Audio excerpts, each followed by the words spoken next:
All right, but the first thing that I want to talk about today really is that we always know this. All right, that communication is at a premium. We got to do a great job with the verbal and the visual communication, and then we've got to make sure that we've got great body language. Don't ever let anyone see us blink. And then we talk about that number 2, all right, our process, okay? We said our process is our weekly, our daily, and our hourly rhythm. What's one of the things that it's focused on? Daily what? Improvement, and daily what? Excellence, okay? And our pursuit of excellence is going to be nonstop, and it applies to everything that we do.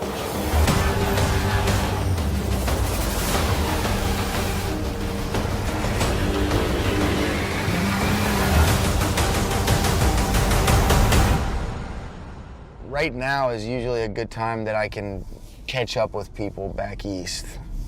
You know, if I have return calls or something like that, usually I can catch my parents this time. Most of the people you keep in touch with, very few people are out here. So just adjusting, and then, you know, with the NBA games going on, you feel like you miss every game.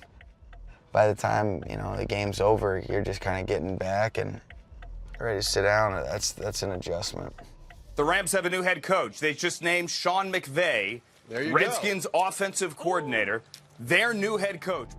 Our head athletic trainer, Reggie Scott, he was telling me the other day, he's like, what time you get in, man? Like, you better make sure you get that rest, man. It's a long grind. I know this, for me, my body needs it because I seem like I always start to get sick, or it's about that time at the end of the year where, you know, your body's telling you need some rest just to get rejuvenated, and I haven't had that this year. He's a 30-year-old head coach. What are the pros and cons of going with someone so young in such a high-ranking position?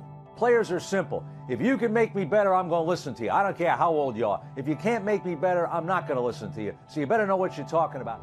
I know for me, the biggest challenge is going to just make sure that you map out a plan so that you can be productive in the day and, you know, not try to wear yourself out early. Keep it in perspective that it's a long grind for that season, and you got to stay fresh for these players and for everybody. So this is all, like, all these walls were totally blank when we first got here. I get up, you know, fairly early. I'm kind of always been an early riser, and get in here, and like right now, just making a teach tape for kind of our meetings, kind of getting some thoughts together for the team meeting in terms of kind of what we want to get accomplished for the day, and then we go out and practice for 2 hours, and that's kind of the day right now during a typical OTA.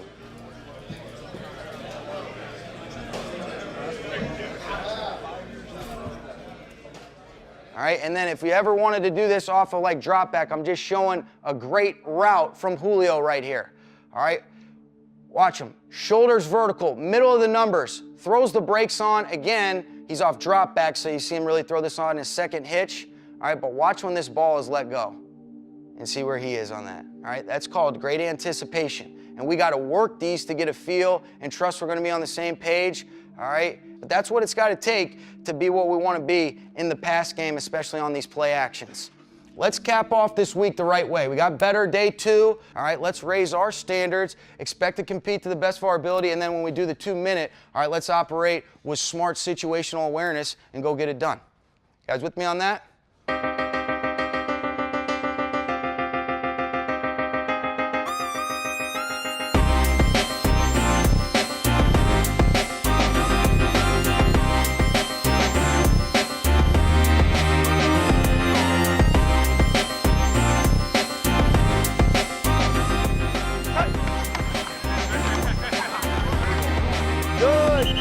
Smart, stay off the ground, stay off the ground.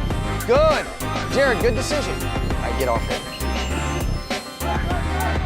Good. As soon as you see that nickel buzz out, now you know I'm backside. We'll come back, all right? We'll continue to compete. We're all making each other better right now. But it's a great start to the week, all right? Where's Robert Quinn at, man? Get us a breakdown, Robert Quinn. Get us a breakdown, Big Rob.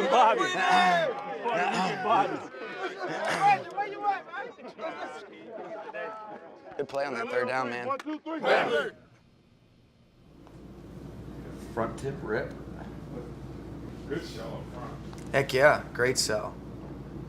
Get the step up. I mean, you're not gonna get windows like that. That's tempoed to let it rip. See those areas, 15 yards right in that hash. This doesn't feel clean, so that's on us. That's on me. Every day you learn, you know, like you implement a couple things at practice and, you know, you say, okay, that worked out and then I got to fix that. The thing that I think is really important is just making sure that with what you can control is structured in a way that it's efficient, it's crisp. You just want to make sure that you're gonna ask a certain level and standards from the guys, and you're gonna make sure that you're doing things the right way too. If you're not doing something right or something needs to be fixed, then you know it's my job to do that. No, it's amazing just the amount of challenges in a good way that come up every single day. You really find out if you really love this or not.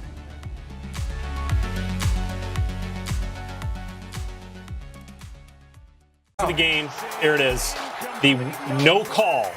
You keep looking at it and you think they're going to throw the flag on one of these. And they just don't. The flag stays in the pocket. Nickel Roby-Coleman avoids a pretty obvious pass interference call. Sean I'd have hit him, Sean Payton. I'd have hit the ref right there. Into overtime we go after the Rams tie it up late. And look at this pressure by Dante Fowler. Forces an errant throw from Breeze. John Johnson intercepts it, and the Rams have a shot at a game winner from 57 yards out. Bang! Greg the leg. Greg Zuerlein, it's good. And the Rams get their 4th Super Bowl appearance. In franchise history, they're headed to Super Bowl 53 in Atlanta. It's a special feeling. Yeah, it is. Celebration is on. LA, just 3 years, 3 seasons now, in the 3rd season since moving back here to LA. They are now in the Super Bowl. 26-23, they get it done, upsetting the Saints in the Superdome. That was the longest game-winning field goal in playoff history. Really? By Greg Zuerlein. 57-yarder. Wow. And so now we'll go back to the Superdome, where Rams head coach Sean McVay, the youngest ever to bring his team to a Super Bowl, is at the podium. Okay. Well, really can't say enough about just our team's effort today. So much respect for Coach Payton and the Saints. They are such a tough team, but I've never coached in an atmosphere like that ever. It was so loud. We had some communication issues from the start. We've dealt with it, big-time adversity, and it kind of personifies what type of team this has been really throughout the course of the year. Fell behind. Guys just kept competing, kept swinging. Wasn't always perfect, but guys made enough plays, and then I think really the overtime period personifies what this team's really all about. Defense gets a turnover. Jared makes an unbelievable play to Higbee to be able to even get us in under 60-yard field goal range, and then Greg.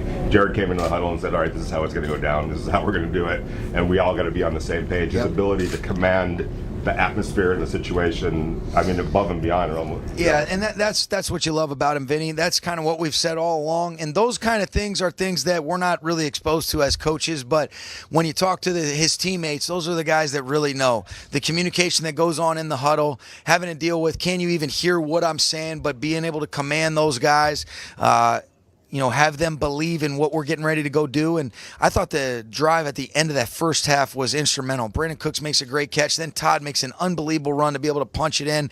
That got us a little bit of momentum. Obviously, the first drive we had coming out of the second half wasn't ideal, but like we said, guys just kept fighting, and Jared's mental toughness was a big part of us being able to win that today. And with these elements, that's a great defense. I thought Coach Allen and the Saints defense did an outstanding job slowing us down today, and we made enough plays to be able to win it as a team, and that's what you love about this game. How happy were you with the execution on the drive at the end of regulation?